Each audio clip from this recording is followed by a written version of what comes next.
Welcome to the Sales Leader of Influence show. For sales leaders who lead with soul, spirit, and spine. In a world obsessed with tactics, this is the show for those who know leadership is personal. And here's your host, Bernadette McClelland. Welcome to this week's episode of the Sales Leader of Influence show. And I am calling in this week from Vegas, where I have spent the past couple of days at the IMEX show here in Vegas. And this is the world's largest meeting for event professionals. So event organizers, conference organizers, destination events.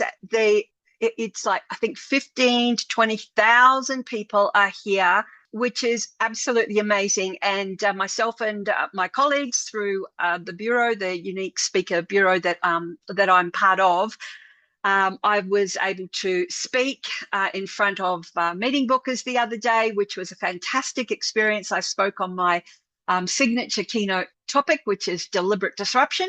Because if we are not deliberately disrupting and if we're not reinventing the way that we think, feel, and act, then something or someone will do it to us or for us. And in today's environment, this is critical. So not only did I speak, but also yesterday I emceed for some of my colleagues in the Inspiration Hub. And so we have had a number of wonderful meetings, a number of wonderful conversations with people here, with leaders inside the industry, and outside the industry as well. And look, there is a real common theme. And I want to share a couple of these with you today. I've kind of packaged today into 3 key principles and share them with you. And how I've packaged them is, I guess, looking at the truth of what really matters today. And that is true colors, true north, and true grit. So they are the 3 principles that I want to share with you today. But the overarching theme that came through with all the conversations was connection. And that is that so many people today are really craving connection with each other, and within themselves.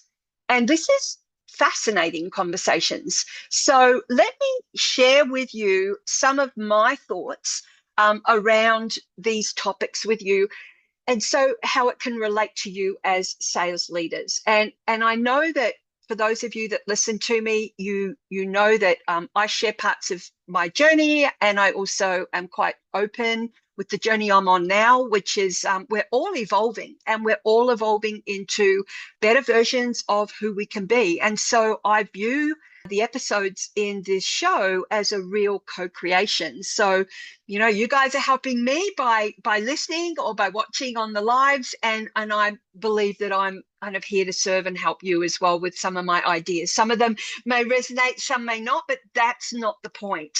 The point is that we're sharing ideas together. So the first, bucket, or the first principle that I want to share with you is around true colors. Now, we know the wonderful Cyndi Lauper sang the song True Colors, and that really relates to who we are. And who are we? And who are we without our titles? And who are we without our jobs? And who are we without our children? And who are we? At the core, who are we?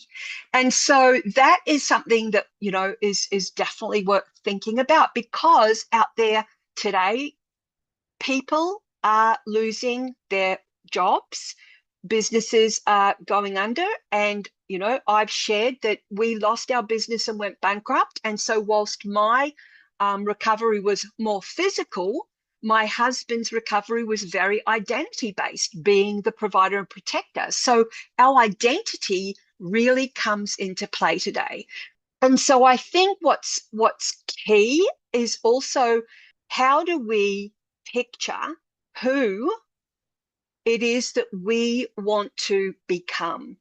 And you hear me talk about this a lot because it is very, in my mind, it's very important, because we can't control what's going on out there at the moment, and there's a lot going on, and we can't control that, but we can control what we can. Well, I don't even like the word control, because I think we've been controlled all our life. So I don't like the word control. But there is a kind of like a space where we can choose how we show up. And so how is it that we want to show up as a leader to start with our team, with our business? And is there a future version of you that perhaps you want to step into? And I think back to when I first went into sales, and so this came up in the past couple of days. People said, "Hey, how did you bounce back from bankruptcy?" Well, first we didn't bounce back. Who wants to bounce back to a bankruptcy? We didn't bounce back at all. In my view, we don't even step forward because there is no linear. We're not in a linear world anymore at all either.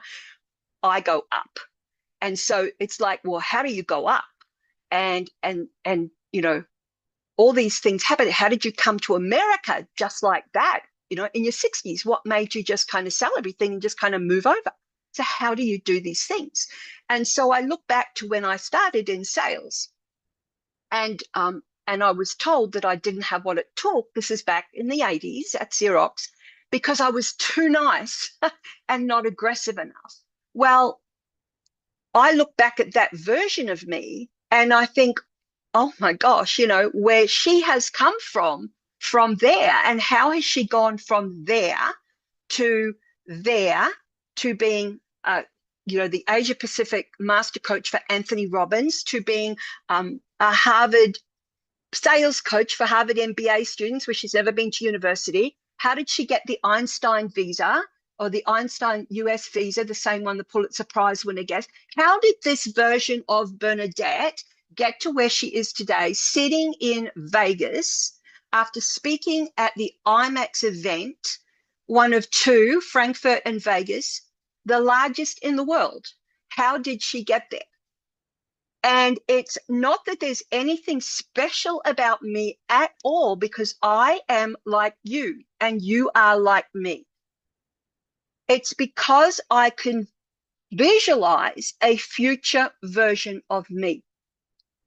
And I'm able to bring that version of me into the present and become that version. Now, is that in all cases my fitness? No. But if I choose to, yes.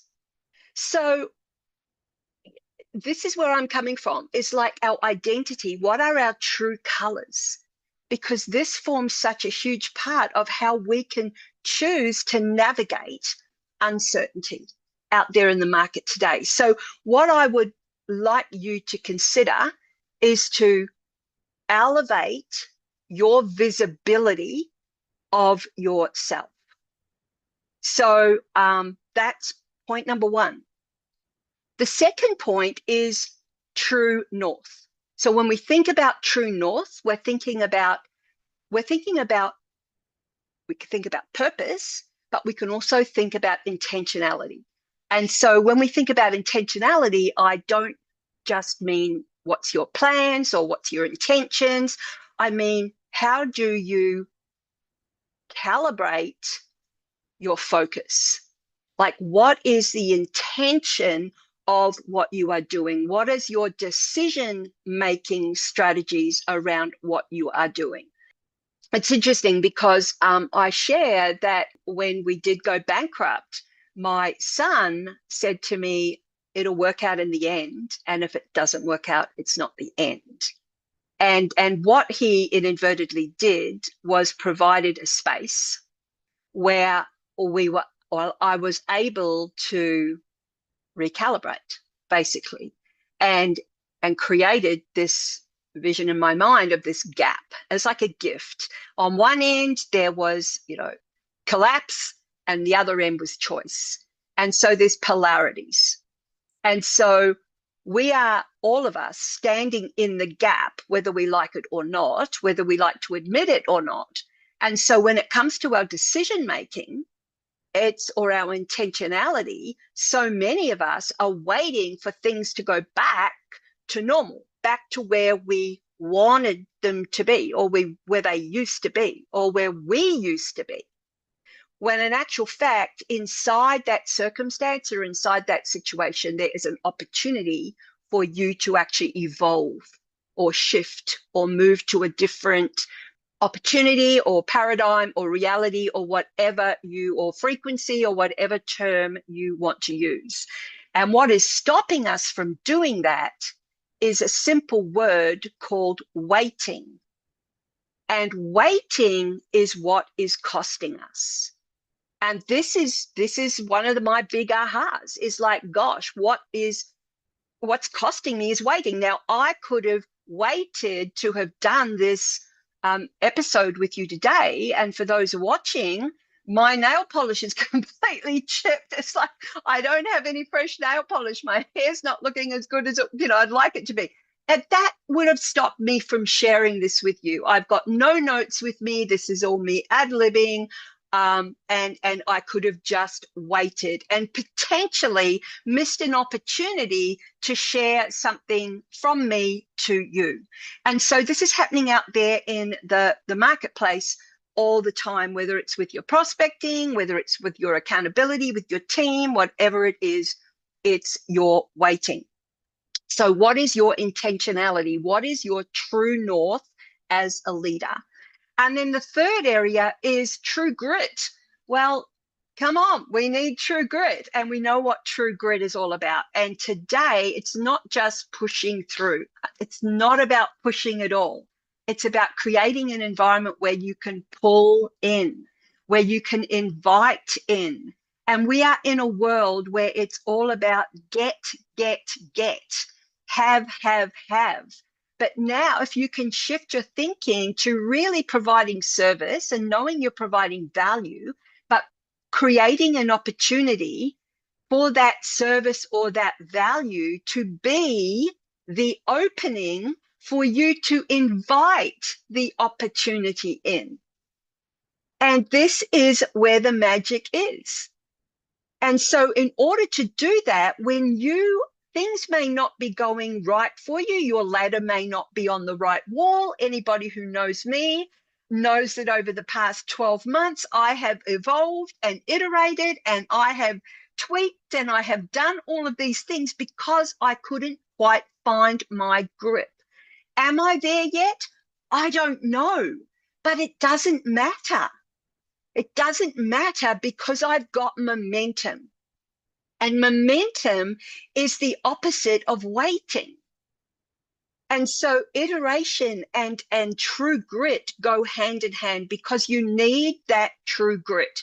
You need that resilience. You need that resourcefulness. You need to forget about what you think people think. My gosh, like, someone said, oh, she's changing her mind again. It's like, what are people going to think about me? I don't care, because I know that I'm serving the right people at the right time, and it's filling my cup. So I want you to realize that influence, being a sales leader of influence, is less about you worrying or being visible to other people, or look at me. It's all about you looking at you. That's where influence starts, because you cannot influence other people if you do not know what influences you. So I wanted to share that with you today. I did something yesterday. I actually did something that wasn't congruent with me. And I did it because I felt I had to, because someone else did it and I did it too. And I went away and I thought about it, and I went back to the gentleman and I said, you know what? I've just done something and it doesn't feel right. And I said, so I want to rescind what I've just given you. And he smiled at me, and there was a connection. And I said, I should have just listened to me. And that was a lesson for me.